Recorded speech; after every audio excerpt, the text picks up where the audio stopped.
Hello everybody, I am Roberto Ferrari from the University of Ferrara, and I'm here to tell you that to have elevated blood pressure is bad. It damages the heart, the brain, and the kidney. And the problem is that you do not feel the level of pressure in the pipes of your body. For this reason, hypertension or high blood pressure is considered the silent killer. This is because there is too much salt in your meal.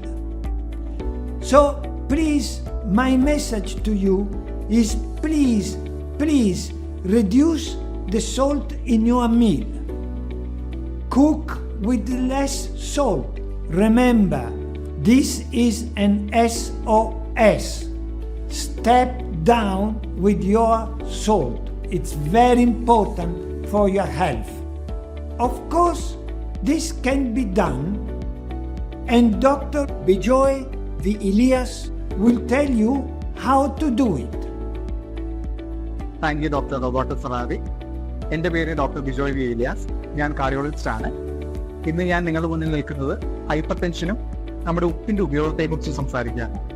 എല്ലാവർക്കും അറിയാം, hyper tension silent killer എന്നാണ് അറിയപ്പെടുന്നത്. Heart attack, stroke, വൃക്കകളുടെ രോഗം, ഇത് എല്ലാത്തിനും കാരണമാകുന്ന ഒന്നാണ് hyper tension. നമ്മുടെ ഉപ്പിന്റെ ഉപയോഗത്തെക്കുറിച്ചാണ് ഞാൻ ഇനി പറയാൻ പോകുന്നത്. ഉപ്പ് നിയന്ത്രിച്ചാൽ തന്നെ നമുക്ക് ഈ ഹൈപ്പർ ടെൻഷൻ അഥവാ രക്തസമ്മർദ്ദം എങ്ങനെ കുറയ്ക്കാൻ കഴിയും എന്നാണ് പറയാൻ പോകുന്നത്. WHO അഥവാ വേൾഡ് ഹെൽത്ത് ഓർഗനൈസേഷൻ ദിവസവും ഏകദേശം 5 ഗ്രാമിൽ താഴെ ഉപ്പ് ഉപയോഗിക്കാനാണ് നിർദ്ദേശിക്കുന്നത്. എന്നാൽ നമ്മൾ ഇന്ത്യക്കാർ ഏകദേശം ഒരു ദിവസം 11 ഗ്രാമിന് മുകളിലാണ് ഉപയോഗിക്കുന്നത്. അച്ചാറ്, പപ്പടം, ഉണക്കമീൻ, അത് ഉണങ്ങിയ മറ്റ് ഭക്ഷണപദാർത്ഥങ്ങൾ ഇവയെല്ലാം ഉപയോഗിക്കും തോറും നമ്മുടെ ഉപ്പിന്റെ ഉപയോഗവും കൂടി വരുന്നു. അതും പോരാഞ്ഞിട്ട് നമ്മൾ ഭക്ഷണത്തിൽ എന്ന് പറഞ്ഞാൽ നമ്മുടെ തീൻ മേശയിൽ നമ്മൾ എക്സ്ട്രാ ആയിട്ട് നമ്മുടെ ഉപ്പ് തന്നെ നമ്മൾ ഒന്നില്ലെങ്കിൽ ലായനിയായിട്ടോ അല്ല ഉപ്പിന്റെ പൊടിയായിട്ടോ നമ്മൾ വെക്കാറുണ്ട്. അപ്പം ചപ്പാത്തി, ചോറ്, നമ്മളിത് കഴിക്കുമ്പോൾ കറികളിലുള്ള ഉപ്പ് കൂടാതെ നമ്മൾ ഈ ഉപ്പ് കൂടെ ഉപയോഗിച്ചിട്ടാണ്, എക്സ്ട്രാ ഇട്ടിട്ടാണ് നമ്മൾ ഉപയോഗിക്കുന്നത്. ഇതെല്ലാം രക്തസമ്മർദ്ദം കൂടാൻ കാരണമാകുന്നു. അപ്പം രക്തസമ്മർദ്ദം കുറയ്ക്കണമെങ്കിൽ ഉപ്പിന്റെ ഉപയോഗം നമ്മൾ മിനിമം ലീസ്റ്റ് എന്നുള്ള രീതിയിൽ, ലെസ്സർ ടു ലീസ്റ്റ് എന്നുള്ള രീതിയിലൊക്കെ നമുക്ക് കൊണ്ടുവരേണ്ടി വരും. അപ്പോൾ നമ്മളിപ്പോ ഇപ്പോഴത്തെ